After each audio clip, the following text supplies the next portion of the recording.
Aelin, Ash River, Whitethorn, Galathinius, fire-breathing bitch queen, a.k.a. Adderlin's assassin, a.k.a. the king's champion. Evalentia, Nameless, Witchslayer, a.k.a. Queen of Terrasen, Heir of Fire, Heir of Terrasen, Heir of Brannon, Heir of Mala Firebringer, Fireheart, Aelin of the Wildfire, Aelin Firebringer, Aelin Lightbringer, Queen of Flame and Shadow, the queen who was promised, the God Killer, the Fairy Queen of the West.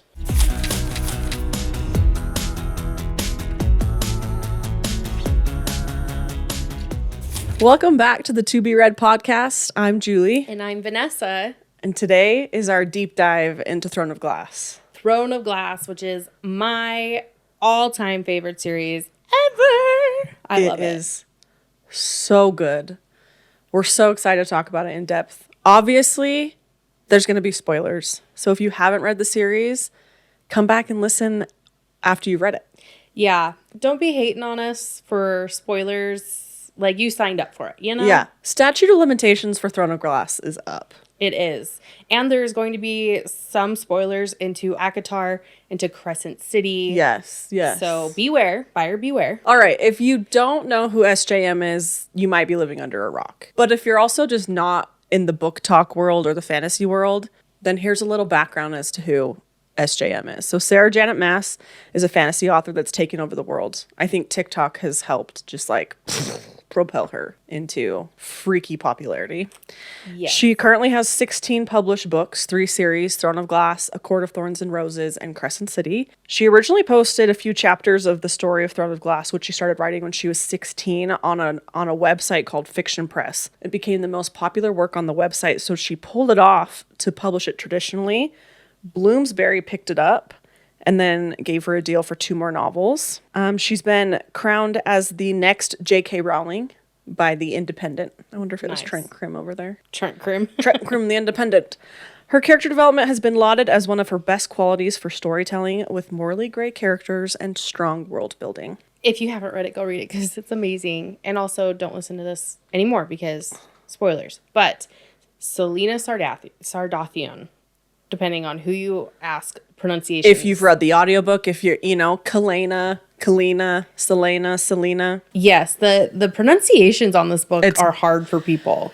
And I could not say her full name for at least a couple of books. Like, right when I got good at saying Selena Sardathian, it's like, reveal she's Aelin Ash River Galathinius. Yeah, Galathinius was hard to so hard picture. Yes, because every time I'd read it, I was like, Galanthinus.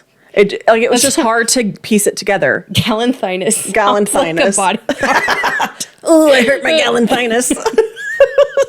It sounds like an erogenous zone.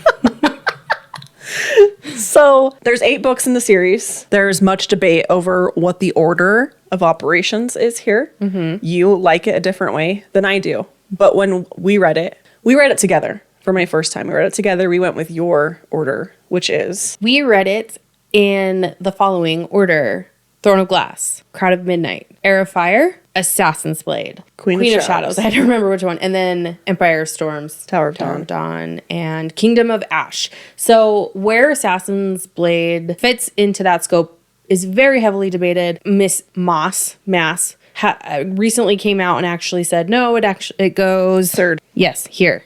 Third. It goes after Crown of Midnight, before Heir of Fire. That's how you first read it. You've now read it how many times? Like 8, maybe 7. A lot. Between 7 and 8. When I first read it, I did Assassin's Blade after Heir of Fire, but I have since gone back and reread Heir of Fire.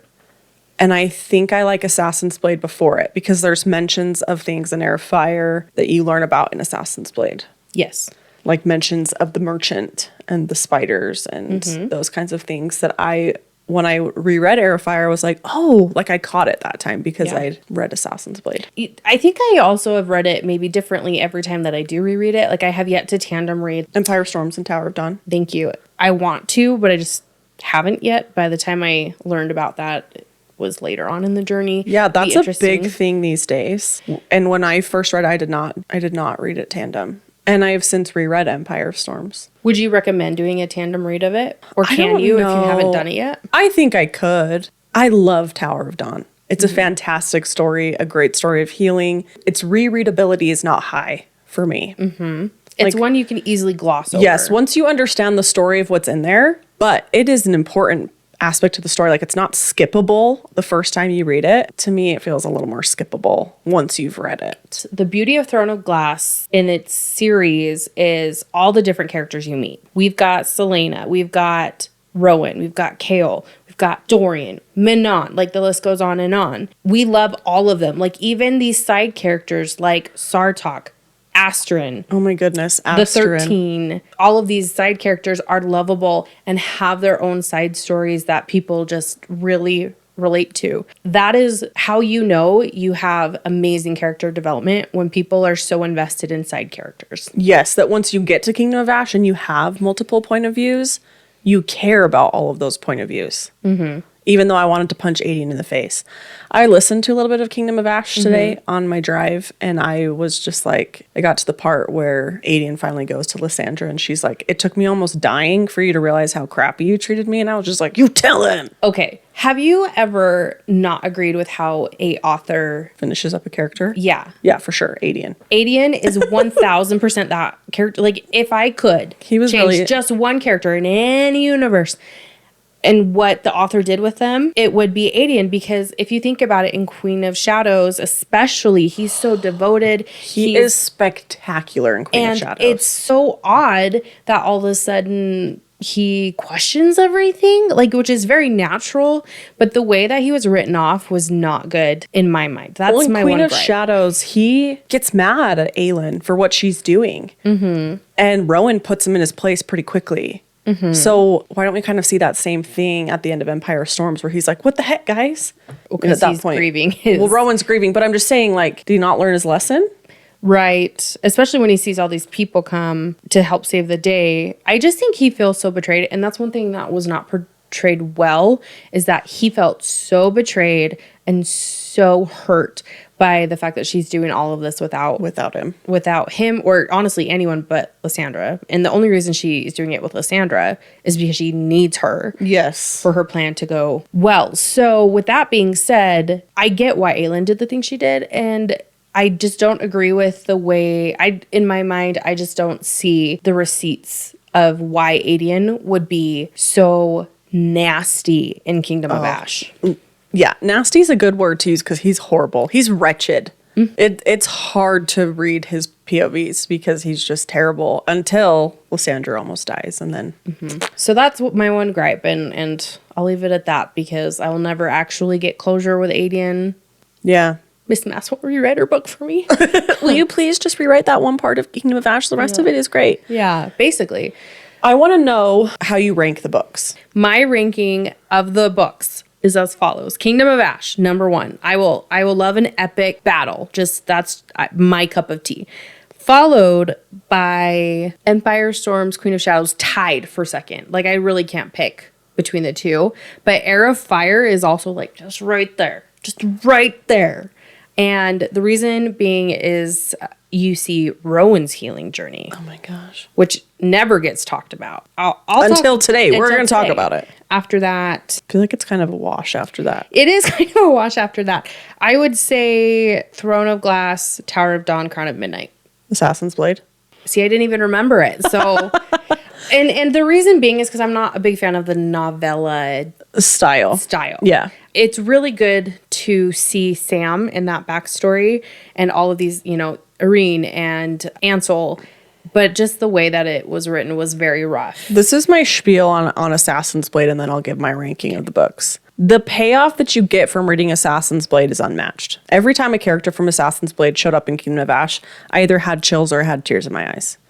Like, the reunions with those characters is just, so good. Sam, tragic.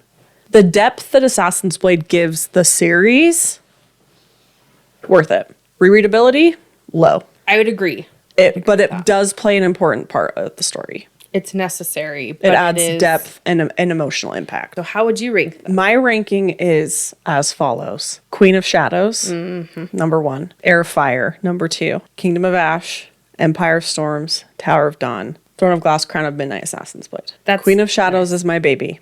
I love her with my whole soul. That's when they get together. The gang gets together. Yep. Rowan and Aelin reunite. That is one of my favorite parts. Manon, a switch flips in Manon's head. She's realizing that things are not going the way she thinks they should go. Witch killer, he's still alive. Yep. It added such a depth, but when she was first introduced in Heir of Fire, I was like, where is this going? Especially because it didn't wrap up with them together or anything. Yes. In the series, it's brilliant. And in the individual book, I was like, what? Who is this? But as all the comments say on the Tickety Talks, it's a canon event. The witch chapters are a canon event where everybody's like, what the crap? Who is this witch and how does she play into it? And then by the end of Kingdom of Ash, you're like, oh my gosh. Yeah. Maas. Anyone who's read Kingdom of Ash knows. Yeah, you get it. What do you mean by a canon event for like people who don't know? It's something that has to happen to everybody. It's like you fall in love with Tamlin and then realize he's not the guy. That's the canon It's a canon event. It's just something that happens to all of us. I see that all the time and I'm like, I don't know what that I means. didn't mind the witch chapters because I'm different. No. No, but it's just something that everybody will ask themselves that question when they're reading Throne of Glass. Like, why is this important? Yes, but you ask yourself that question when you meet Baba Yellowlegs in Crown of Midnight. You're like, who is this random old lady? Mm-hmm. And I always forget about why do we keep coming back to Selena choking her out? Like, why is that such a big deal? And then you're like, oh. Yes. Oh, okay. It would be really interesting to see how she mapped out the story. I think Sarah said on an interview that she lets the characters kind of take her places. Yeah. And I'm sure she has like a general idea, but as far as like character development, and she's known for that. So it's a very interesting tactic. This book or this series hits way differently after you've read Crescent City 3. Yes. Because of all of the crossovers. And I wrote down some of them that we're just going to... Yeah, the mentioning of like the word marks, the cracks in between worlds, there's so many like little things. There was so many little things. A lot of them were when the spiders, the Valg spider the spiders came from a different world. I mean, we have our first crossover event here, right? Aelin in Kingdom of Ash goes flying through the air. I've got chills. It's so good. I love that. And that's kind of where I thought it was going to end. Like, oh, that was a cute little cameo, and then the end. And then we realize a lot later that no, like these worlds actually cross over. Yeah. In a much bigger capacity. Brannon and Lydia have a connection of some sort. Yes. I have some quotes that I want to read here, just like really quickly. So they built him. This is in Queen of Shadows, and they're talking about Morath. So they built him in a sarcophagus of iron and some sort of indestructible stone, and they sealed it, and they put it in a sealed tomb beneath a mountain. Does that sound familiar? Mm-hmm. They buried him in the Black Mountains and built a keep atop the tomb so that the noble family who dwelled above might forever guard it. There was like a bunch more. That's Crescent City 3 right there. I know. That was the first quarter of Crescent City 3. That's just like interesting. There was a lot more in there. Yes. That I want to probably hit when we do our Crescent City recap in another episode. I just think this series is amazing. I have, speaking of quotes, I have written down like so many specific parts. I want to hear what your favorite part of each book is. Okay. Throne of Glass. Let's go. Throne of Glass has got to be when she's playing the piano and Dorian comes in. Dorian comes in. That's a sweet moment. The way that music kind of intertwines, and we've talked about this quite a bit, of just like Sarah J. Maas gives her characters, especially her leading ladies, like some sort of artistic quality and ability that's like, whether it's dance it runs so deep in their soul. Yes. So for Aelin, it's music. So I love that moment in Throne of Glass. Crown of Midnight, I love the ending. When Kael's reading the letter, and it ends with just like, I am Aelin Ashover Galathinius. That was such a mic drop moment. Yes, but I also love when they go through the portal and you like figure out that she's Fae. Oh, yeah. Oh. That's a sick moment too. When Kael rescues Fleetfoot. Yes. That is such a cute little moment. We love a good like animal interjection. Assassin's Blade. I don't know if I have one. Sweet moments with Sam. I don't know. I think maybe just the payoff that you get from reading it. There wasn't really like a moment where I'm like, oh my gosh, because Sam brutally dies. Maybe the emotion that hits at the end when she's like, I'm Selena Sardathian and I'm not afraid. I think like that emotional moment, the way that book ends, it's just like, ooh, here we go. Heir of Fire, like the whole thing. Just the whole. All of Aelin and Rowan. But probably the scene where he sees the scars on her back and he's like, who did this to you? Oh, that's just top tier. That's like top 5 moments in the series. It's so good. Their platonic bed sharing. I don't buy that it was platonic. But at that moment it was. I don't buy it. They weren't touching each other. Doesn't mean it wasn't They were not snuggled. platonic. Okay, then it was non-romantic bed sharing. Okay. Potential but the bed sharing. The bed sharing. The in bed general. sharing.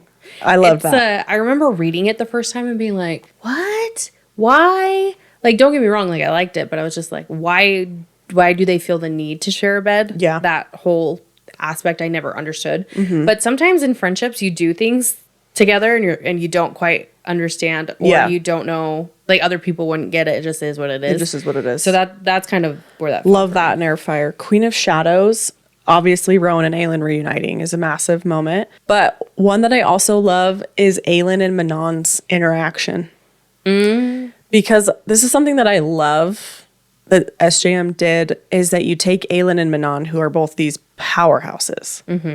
But there is a level of mutual respect there. And it's just like, you helped me, I'll help you, even though we may not be on the same side. It kind of reminded me of Bryce and Nesta Yeah. in Crescent City 3.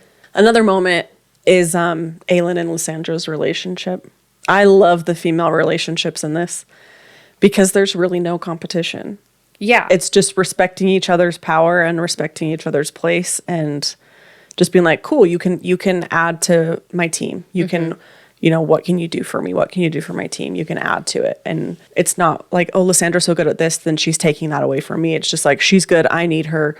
Manon's, we'll work this out. There's no like competition, and I love that. Yeah, that is a very beautiful moment. Sarah really writes female relationships in general really well. Yes. Because Lysandra and Aelin don't get along in the beginning. Yeah. And it's very catty, very high school, right? Yes. Because, that's the age group. But the way that they've grown past it is very much real life, right? Yeah. Where it's like, oh, that was really stupid. You grow up, We're going to grow. yeah, things just don't matter. They've been through stuff. They know they've been through stuff. When Aelin lets Lysandra kill Arobin.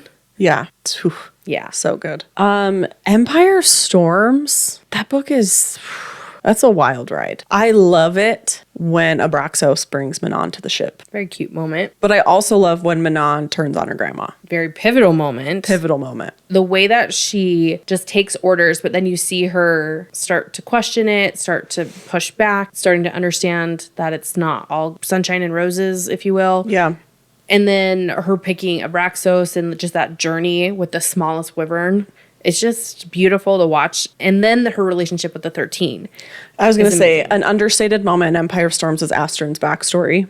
When you can take a secondary character and give her so much depth, I don't know, she's just so real to me. And you get her story, really makes that moment hurt more.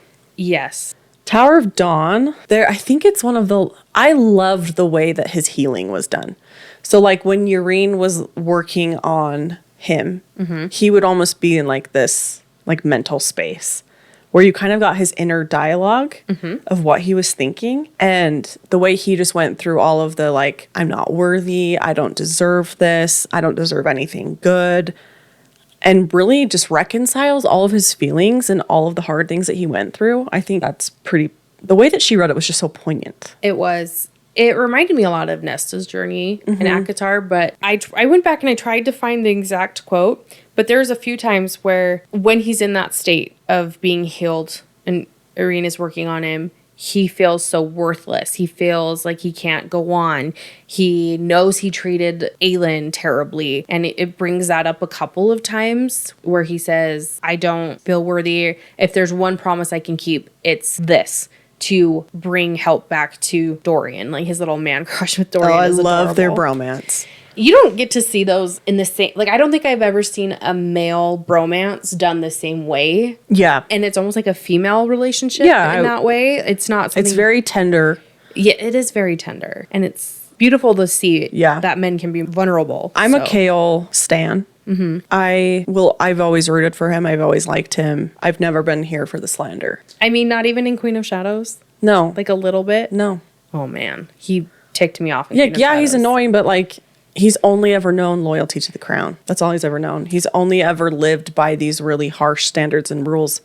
And so when you see someone that he likes so much just doing random crap. But he's not the crown anymore. He's having an identity crisis. He's having an identity crisis. And you take it out on the people that you love the most. And Aelin, she was doing her thing. She was doing her thing. It is really sad to hear them talk about in Tower of Dawn, he mentions Rowan and Aylin's relationship a few times. And he knows that they love each other. He can see that. And that's got to be hard to kind of witness. Yeah, for sure. For him to go through that along with at the same time having an identity crisis. Yeah, I feel for him. Kale is the only true human character, main character. Like, Alid's got a little bit of witch blood in her. I mean, he's got some heebie-jeebies after she heals him. Yeah, but right? he's, like, especially in Queen of Shadows, he's full human. Everybody else around him is, like, magic, fae, witch, shapeshifter. He's just, like... And I'm here! And that's gotta be hard. I mean, Nezrin's human. Yeah. But, like, as far as main characters go, he's the only full human. And that's hard. You know? How are you supposed to deal with your crap? It's like Matt in Vampire Diaries. He somehow survives everything, you know? That's he's exactly the who he only is. human. That's so accurate. I love that. Couple in Kingdom of Ash. One, Fenris Moonbeam. Top Need I notch. say more? Their blinking communication system got me forever in a chokehold. Obviously, Aylin's rescue. But after Aylin's rescue, their time in the cave with the little people. That's a really interesting moment. The way that Rowan is with her after, there's a desperation to him that is so gentle and understanding. He wants nothing more than to suffocate her with his love, but he gives her space. And it is incredible. Her not having scars. Like, I have a really hard time, like, thinking about that because it just breaks my heart that, like, her whole history, in a sense, got wiped away. So Rowan's patience and, It is chilling how amazing he is and, like, how he grows. yes, Because he's kind of, I mean, any member of that cadre is kind of hardened. balls to the wall. I was Yeah. gonna say, but hardened is a nicer term. And he's got to be used to handling people roughly. Like, you see that in Yes. Heir of Fire. And for him to take a step back and be gentle is beautiful to watch. It's like watching the burliest man be gentle with a baby Yeah. in that kind of situation. But I bawled, obviously, with the 13s yielding. But two other moments that had me really teary are the Kraken witches flying in on their brooms. Like, when they the come, huge horde of the witches, and they're just, like, looking up, like, in shock. I have chills talking about it. And also Kale and Dorian's reunion. that is also a beautiful And just the trio's moment. reunion. They start off as a trio. Like, it's just the three of them, and then the story expands so much. But then they get to come back together. I love that. It is beautiful. One thing that I always found odd is that first book when they try to make Dorian and Selena a ship moment, right? And it's because they're related. Like, very, very distantly. I never really thought about that all that much. I just thought of the sense of, like, you are the prince of a kingdom of everything I stand against. Yep. This isn't going to work. You're going to be king. I mean, that's like the perfect setup for a love story. In fact, I personally think that Dorian was going to be who she ended up with before they thought up Rowan. Thank goodness she thought up Rowan. Rowan Whitethorn. All right, let's hear your fave moments. My favorite. I wrote them down because I have a couple of quotes I'd like to share if that's all right. Because no, you cannot. So in Throne of Glass, love the trial element of it. I thought it was a great introduction to the series. I love Yes. Knox Owen randomly. And that he comes back. I was hoping he'd come back. So my favorite all-time moment in that book is when at the very end when Kale is like, get up, get up, get up. Something about picking yourself up when you're most vulnerable and having a support system there. Because he couldn't help her, right? But he's like there for her. That was beautiful. One of the quotes that I really liked, and people get this mixed up with other books, but Elena says to Selena, you could rattle the stars. That's because Rhysand says that to Feyre. But this came out first. It came out first, yeah. Just another beautiful moment of interlocking worlds there. And that is said a few times throughout the series in different ways, in different books. So, is that SJM being brilliant, or is that her being lazy? Ooh, both. Laziness inspires innovation. I don't know. But no, that does beg the question because that happens a lot. I like to think that it's brilliance at work. I like to think that the intertwining is tighter than we think. If there wasn't a crossover, I would think it's lazy. Yeah. But there is a crossover. But there is a crossover. So just lovely little foreshadowing. Love to know when that crossover was planned. So another quote that I liked, you could do anything if you only dared, and deep down, you know it too. That's what scares you most. A lot of poignancy in these books. Crown of Midnight. You fall in love and see him go to shit. I think it's so It is funny. the best week. It is the best week. That broom closet. It's a happy week. Yeah. There was a couple of moments that I really loved when they're on their date or whatever. Maybe I don't know when this is, but Kaol says the following line, you remind me how the world ought to be, what the world could be. So beautiful. That's good. Assassin's Blade. Poor Sam. Poor Sam. I didn't have a lot of favorites in this book. It was good, but my favorite is just seeing their relationship. And yeah, it's nice to see some of these other characters, but man, when he dies, it's so descriptive. Oh, it's much more than many of the other books. Yeah. And the fan art kills me. I can't look at the fan art of Sam dying. It's just too much. So I subscribe to the theory that the reason that Aelin doesn't tell anybody about her plans is because the last time she did, Sam died. Yeah, I mean, I subscribe to that theory full on. And I think that's like a brilliant connection to make because people are always just like, you never told me. Why are you doing this? Because the last time she made plans vocally with somebody, Sam got butchered. Mm-hmm. It's tortured. It's also weird because I read Assassin's Blade much later. So I know I read Queen of Shadows first because Arobin didn't creep me out as much as maybe other people. Oh, so crazy to think about. And after I read Assassin's Blade, he creeped me out a lot more, but I just thought he was like a weird older brother. But then you read Assassin's Blade and it's like a father figure and you're like, oh yeah, like, he's weird. Assassin's Blade was kind of cringy for me, but like in the way that you need it to be cringy.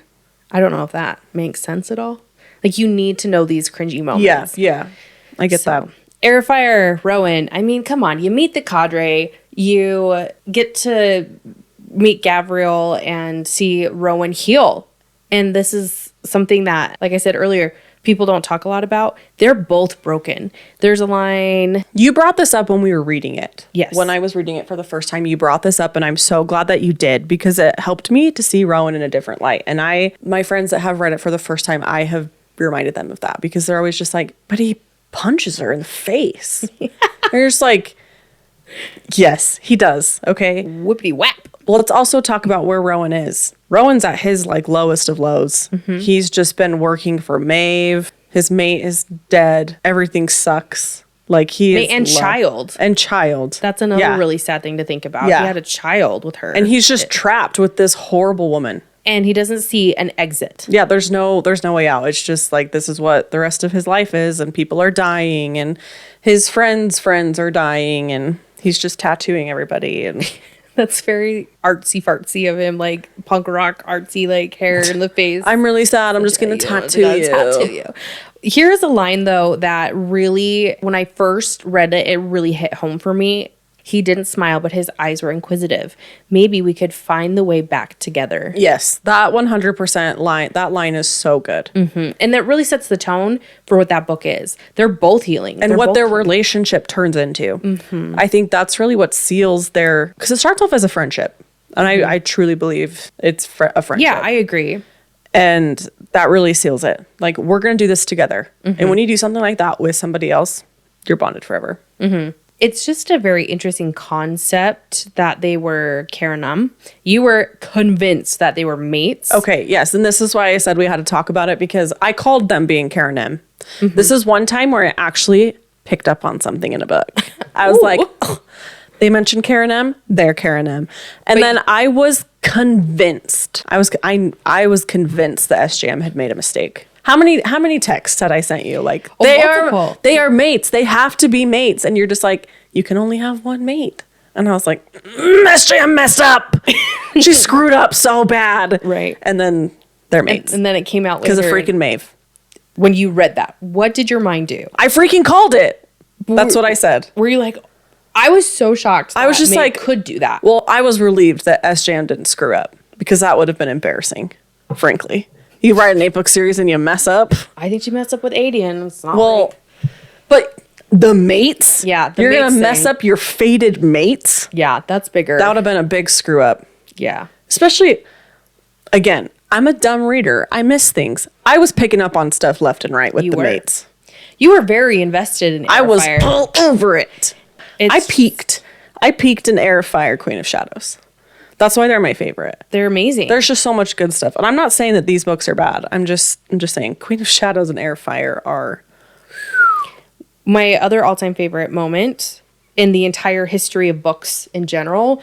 I like get teary like thinking about it sometimes. The symphony playing the song of Elway. Here's the quote. When the final note finished, the conductor turned to the crowd, the musicians standing with him. As one, they looked to the boxes, to all those jewels bought with the blood of a continent. Without a word, without a bow or another gesture, they walked off the stage, never to be seen again. And like, come on. Seriously, though. The fact, and it's just like the tiniest little chapter. Sometimes these like tiny little things are so poignant. They have such purpose and drive behind their words. It's amazing to see in a literary form. You know that meme of the lady that goes like into a bathroom and just like silently screams? No, She's just like, I need to see this movie. Yeah, that's how I felt in that moment. Queen of Shadows, Rowan and Aylin's reunion is a favorite for everyone. My all-time favorite moment is when Aylin shows Rowan how to play the piano in the empty theater. Yes. Such another beautiful moment, similar to when Dorian is kind of hanging out with her while she plays the piano. Yeah, it's kind of like that's like a foreshadowing moment for what's to come in Queen of Shadows. Adian's utter devotion, because when he gets rescued and he's in bed and he's just like, whatever you do, like you can never do wrong in my head. But she does later. Yeah. So I don't know if that's on purpose or not. Lorcan and Elise relationship is introduced here. Lorcan, my main man, he is... You love Lorcan. Lorcan? Like nobody I know. I think it's because I didn't expect to, right? Because you meet him and he's kind of a butthead. And you don't understand why he's so weirdly fascinated with Maeve and he thinks what he's doing is good. And so he's ambiguous in that way. You don't really know which side he's on. I think I just love like a grumpy man who turns good. Like that's just my MO. I didn't like love Elide. Like I liked her, but I didn't like love her. But them together, I was like, yes, that needs to happen. This is a great little pairing that I didn't expect. It is a good pairing. It is where SJM kind of gets a little weird. No, not the period. It's just the way that Elide is described. Oh, with her massive tits.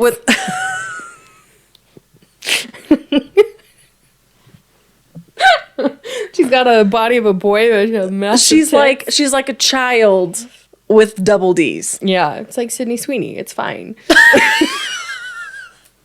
People like it. It is weird that okay, but it's just weird that it's emphasized like a couple of times. I'm gonna back up just a step on that. So I come from a larger chested background, and I never felt seen. Okay. So it is a weird thing because it's become such a fetish, right? And it's sexual in nature, but that's why it's kind of weird. But also, I never saw anyone with my body type in that way. So it was kind of nice to see that. It was an interesting perspective, and I almost made a joke about it, and I'm glad that I didn't. It's a bias on my part because it's not a thing for me. So, but sometimes it's really hard to take a step back and be like, oh, okay, that is kind of representing a certain type of person, or a certain type of body type. I have a question for you. Why do you think Rowan was so averse to Aylin coming on to him? Because I think he was still in a way mourning Lyria. But he comes around like the next day. I think it was a jump scare of just like, oh, this could actually happen. Like I could actually have a relationship after I lose my mate. Mm-hmm. And I think that was scary. Was the nightgown scene before her coming on to him or after? I think it was after. Okay. Loved that nightgown scene. But there's a couple of those moments where it's described and they're starting to view each other that way. Yeah. And that's why I don't think it should have been a jump scare. I think at that point it was playful. There was like a little more like flirty and playfulness to it. There wasn't a lot of like action and intention. I still don't buy the jump scare from that point of view. Like there was some. Oh, it gave me the ick for sure. Yeah. But I can kind of understand, I think. Empire of Storms, this book broke me in ways I didn't even know a book could, to be super honest. This book, I know a lot of people didn't like it because it was just them going somewhere or going places. That's kind of how Empire of Storms and Kingdom of Ash. There's a lot of travel in Kingdom of Ash too. That's just a lot that happens. But yeah, Empire of Storms are going places. You really see Lysandra. Yeah. In like this whole new light. She is imperative. Without her, they would not have won the war, just like hands down. Oh no, that battle in Skull's Bay is so good. It is so good. She is such an underrated character in general, written off Yes. because of her looks, maybe. I don't know. Lorcan in a lead continuation, beautiful, because that's after the carnival or whatever, Yeah. which was a weird moment for me. But when you see them, Yeah, that's like way out of left field a little bit. it is a little odd, but That's why sometimes their story, honestly, their story gives Huck Finn sometimes. kind of, yeah. When they're on the river, Yeah. I'm just like, That is so funny because that is so accurate. Oh my gosh, they just need to given paint a going fence down the and- river, you know, Oh my on their goodness. little raft. I found it so beautiful that like she softened him in ways and made him like Yeah. rethink his mindset, but also he was so protective. Like she was what he needed and he was what she needed. And Yeah. that's just beautiful to see. They helped each other grow. And when Elide is almost taken by her uncle in the coffin, Oh, yeah. That and she's fighting, like, this girl's got like a broken gimp leg and she's fighting with all of her might, and Lorcan's there. And like, let's be real, we love like a self-aware or like a body positive king. The fact that he like gets her feminine products and stuff, Oh, gosh, is yeah. is a little weird, but like so cute in another way. Yeah. And the memes about that are just hysterical to me. But that's what I really liked in Empire Storms. I mean, obviously the very end, right? That broke my soul. the beach scene. The beach scene. Okay, the beach scene. I was reading this book when I was up at the cabin. My husband, my kids, my parents, and my grandma. The gang. But my grandma's imperative to the story because I read Throne of Glass and avoided all spoilers. I knew I knew something was going to happen to the 13, but I didn't know what. Right. Okay, that's all I knew. But I'd avoided spoilers on TikTok, Instagram, everything. I'm probably like 3/4 of the way through Empire of Storms, and I'm walking past my grandma who's looking at the book, and she flips it open, and it's like chapter 75. And the first line I see is, "Where is my wife?" And I was like, what? Oh, she spoiled it for I avoided spoilers this whole time, and Grandma's the one that's gonna come. Oh, I was like, you're kidding. Grandma's coming kidding in me. You're with the kidding me. spoilers. Like, That this is not happening. was gut-wrenching. That was gut-wrenching. Oh my gosh. Their relationship is so good. And I've since reread Empire of Storms, and I must say, the spice Well done, right? The spice is well done. It's at a nice palatable level. That's not It's crazy. not overly descriptive. It's tasteful. You get what they're doing, but you don't really get details. But you're not there. You're not standing. You're not sitting at the foot of the bed. Well, it's on a beach. Keep but yeah. going. Stop. That's how it feels. There's so many good quotes in here. I want to just do a couple real quick. And tell Rowan, Aelin said, fighting her own sob, that I'm sorry I lied. But tell him it was all borrowed time anyway. Stop. Even before today, I knew it was all just borrowed time, but I still wish we'd had more of it. She fought past her trembling mouth. Tell him he has to fight. He must save Terrasen and remember the vows he made to me. And tell him thank you for walking that dark path with me back to the light. Like, I'm just like getting teary reading it. The borrowed time just like ripped me open. I think anyone who's had a partner who is always there for them through it all knows how gut-wrenching that feels. I mean, not that particularly like borrowed time, but if you had to leave them, Yeah. that feeling of leaving your person, like she gave it all up for Terrasen, and that is a beautiful moment, but it's very sad. Her getting whipped is like so painful to read, but that's like a powerful moment in the book too, of just like Lorcan's going crazy. She's gonna take it. Yes. She's gonna take it, and she takes it, and I'm just like, gosh, she's the best. She is. She's incredible. No one compares to her. I'm telling you. No. Tower of Dawn is not my favorite book. Yeah. Some good things that happened. I really like the world building, right? We get a little bit more of the world. It was of the kind of Southern crazy to be on the continent. 7th book of an 8-book series and be thrown into some world building. That was a little odd. And I think one of my qualms with Throne of Glass is Irene. She is introduced in book 7 of 8. She kind of is only there a little bit in book 8. And she's spectacular. She is okay. I didn't love her as much as you did. Yeah. I really like her. I did not relate to her in any way, shape, or form. Yeah. I like that she was sassy to Kale. Like, he needed that. Yeah. I don't know. I liked listened to Hussar more than I liked her. Get out of town. I know. I listened to the part today where Aelin and Kale are reunited and she sees Yrene for the first time. Oh, that's and a good Yrene one. gives her the note. But I wish that they would have, instead of Sorsha, let's hear about Yrene. Sorsha was a wasted character. She did not have to be there in some ways. They could have made Dorian's development different. I couldn't remember who Sorsha was for a second. See? Sorsha sucks. Sorsha The sucks. Sorsha storyline was ridiculous. It was. Which I think is why I don't love Dorian. Sorry, ladies. I'm definitely the minority on that one. When I finished the series and started like looking at all the fan art and stuff, I was floored. I was floored by how much people love Dorian. I was like, Dorian fall in love with every person he sees. Haviliard? That's who we're talking about? I'm telling you. But if it's the they're a phantom girl, hands. if they got parts, he's there. Facts. It's Yeah, he's good with his hands. Hey.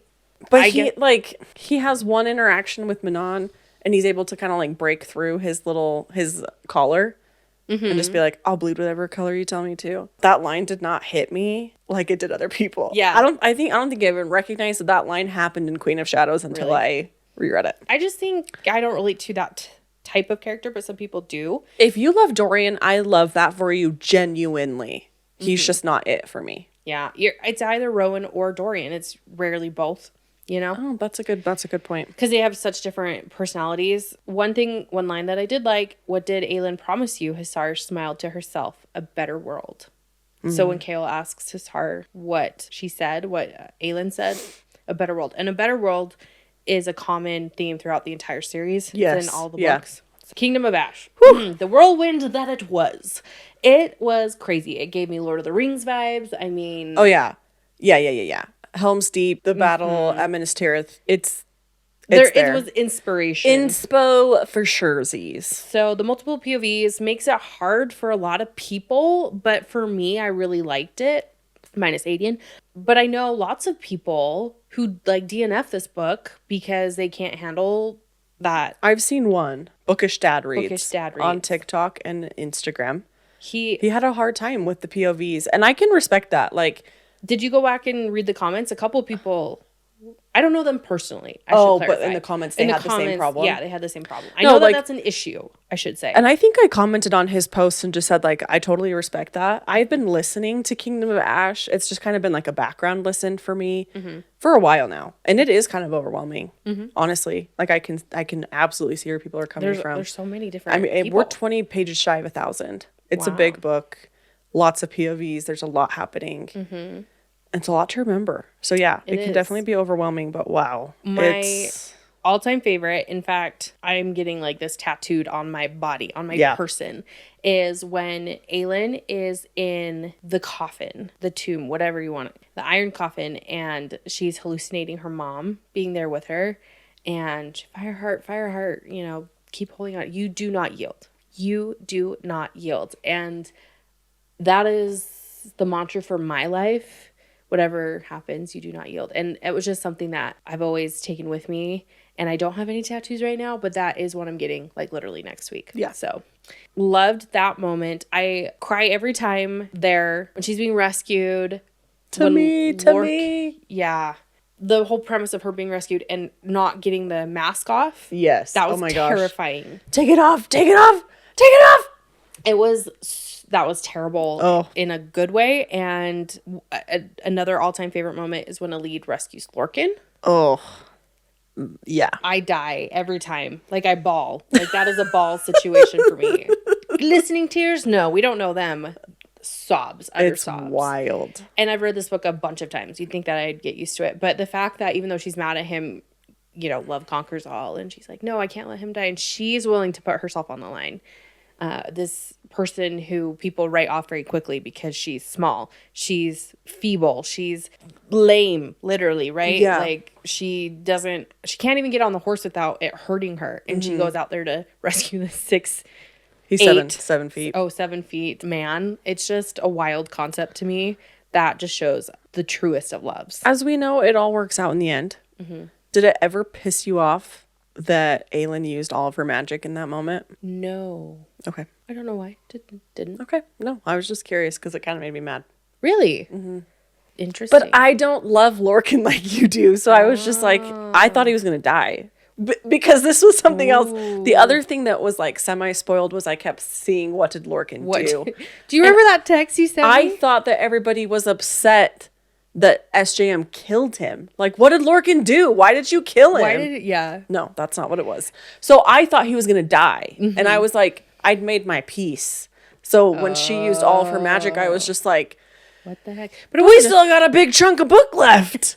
It wasn't just to save Lorcan. It was to save, I know, it everyone was there. to save the soldiers and stuff too. I guess that's true. But I was just like, Actually, to be super honest, if it was it just just Lorcan, stressed me out because she was digging into her magic for so long. But I didn't remember the soldiers. If If it had just been for Lorcan, would it have been different?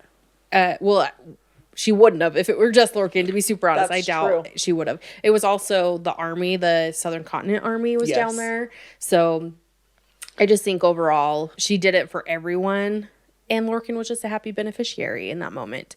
And did she even know that Elide was down there? I don't know. So Well, she would have done it immediately if she knew about a lead. yeah. And then Elide riding this like crazy war horse is kind of a cool moment. Yeah. And the final scene, Liv Manon, the 13 dying, and that wrecks me every time. Every time.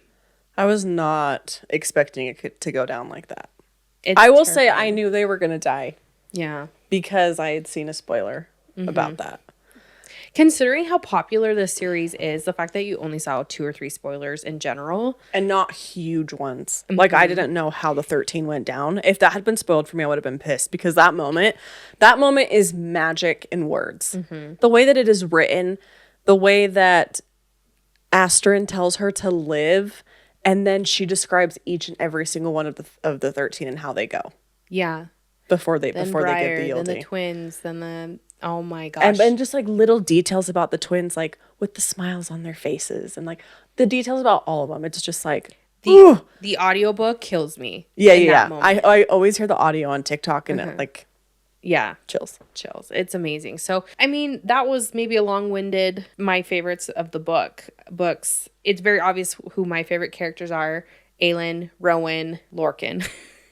Lorcan's like Lucian to me. I love the smile that you get every time you talk about Lorcan. But like, There's a smile of yours that is all about 'cause, Lorcan. okay, half of it's because I know you don't like Lorcan, so I'm like, Lorcan. It's not that I don't like him, it's just he's not my favorite. He reminds me so much of Lucian in ways. Yeah. And how, not necessarily in personality, but like how he's written. And he's like a side character that kind of gets a little redemption arc and finds love. Yeah. We're yet to see that with Lucian. But there was a couple of very interesting lines written about Lorcan that makes me think him and Hunt are related. From Interesting. Crescent City 3. I mean, Lorcan is a demigod or a Yeah. demi-fae or something But like that. his magic is made from death. death. And after Hunt's heritage being revealed as He's Prince a of son Hell. of a Prince of Hell. Yeah. I mean, there's 7 of them. You think that maybe Lorcan yeah. might be... No, it's made really of the it's really same interesting to steel. think about that, and I think it definitely something there. Yeah. And then I actually really liked Manon, but she wasn't my all-time favorite. Yeah. Who were your favorite characters? Aelin and Rowan, of course. Fenris. That- I know I that mean- Fenris really only plays like a big part in the last book, but the part that he plays is just. I love Fenris so much, and the whole "I am here, I am with you," top notch. I love Lysandra. Lysandra. I think Lysandra's story of growth and change is so incredibly powerful, and I just love her and Aelin's relationship. Overall, just well done. Like, we could go on and on and on about this series. I think what Throne of Glass does better than a lot of other series is its cohesion. It is cohesive all the way through. It's about characters, but it's also about plot. It's about people, but it pushes the story forward. It's about romance. There's romance, there's intrigue, it's everything, and it's cohesive. There's not a weak point, I don't think. People are always like, read 1 and 2, get through 1 and 2. And I know that it's like that for some people, but I was in it from the get-go. It's just such a strong story all the way through. And one thing that I love that SJM does in this series, and I think something that makes it a top tier series, is that she kills people and they stay dead. Gabriel, the 13. Yeah, like those are powerful deaths. Yes. But they stay dead. But they stay dead. Yep. That's yet to happen in any of her other books. Nehemia? Nehemia dies. Sam? Oof. Like, I just think that's a powerful thing that we don't see in her other series that I think lacks. Do you think that, so Throne of Glass was her first series, or at least like her first few books. I know she wrote ACOTAR kind of in between some of those. Do you think that she got feedback from publishers, from other people saying they didn't like the fact that they killed characters off in Throne of Glass, so don't dare do it in ACOTAR? Do you think that maybe like a publisher? I think if a publisher is coming back and saying don't kill characters, they're a crappy publisher. I don't think you should kill every character. This is not Game of Thrones. But I think that people need to die. Or what are the stakes? But like from a money making point of view, right? It would be dumb not to steer into some of those things that do well. Yeah. And killing characters off is risky. It could go well or not. You know what I mean? It's a good point, and it's a fair point to make. And that's not just SJM. Like that's characters or I think authors in general. Yeah. I think there's got to be stakes, and to me there's stakes in this book. I feel like that's something that both Crescent City and ACOTAR lack, are stakes. Throne of Glass. Such a good series. Such a good series. If you haven't read it, why did you listen to this whole episode? Listen to this? Well, I guess why do you need to read it after listening to this? Yeah, now you know. Now you know. It's beautiful, beautifully done all the way through. We'd love to hear your thoughts if you agree, if you don't agree. If you're a Dorian girl, call me out. I'm here for it. I will take it, but I respect your love for Dorian, okay? I say with so much enthusiasm. But we hope that you love Throne of Glass. We love Throne of Glass. We'll never not love Throne of Glass.